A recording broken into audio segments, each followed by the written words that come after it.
I wanted to do the Schoenberg because actually the Schoenberg was the first thing I wanted to record for this album, and when I was thinking about what would go with Schoenberg, I came up with Sibelius, and I'm very happy with that pairing, and it turned out to work very well, especially with my colleagues in this particular recording, because we all felt like we had a lot to say in both of these pieces, so that's always a really good feeling. I like that it's an experimental work in some ways, as I find the Sibelius to be. And I also, I like that it's so classically based, as the Sibelius also seems to me, yet each puts their own stamp on any treatment of the form that they choose. What I really am looking for is a pair of pieces that offset each other very well, that are both independent, both strong personalities, and that also show a different aspect of each other in comparison to each other back to back.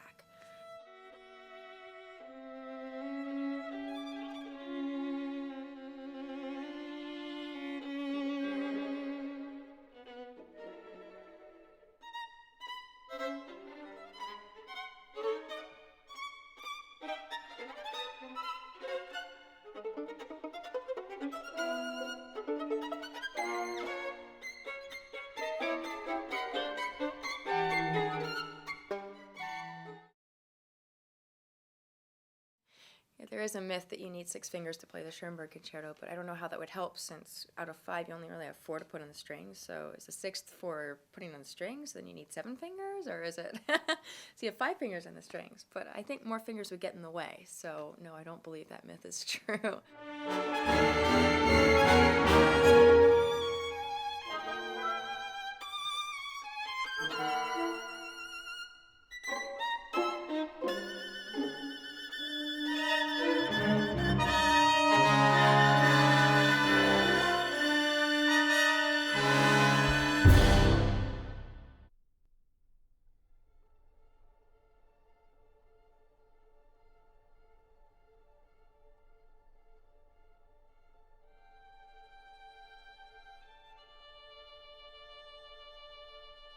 It seems to almost radiate from everything instead of coming very directionally. And I think the sound in the Sibelius does that as well. It sort of comes from all around, and elements of the music come through in ways that colors would in a landscape, but there's a definite color palette in the piece that's consistent.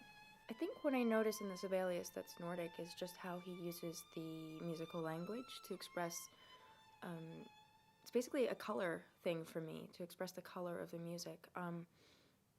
I don't think the Sibelius is pristine. I don't think it's icy. I don't think it's, barren like people think of the Finnish landscape, or, I don't think it's spiky like lots of pine trees or anything like that. And that's probably a cliche, but I think that's how a lot of people characterize Nordic music, and those are the landscapes they associate with it. And I think actually there's a lot going on within every moment of that concerto. When you actually dive into it, there are all these hidden little features that really jump out, that are really interesting to work with as a performer.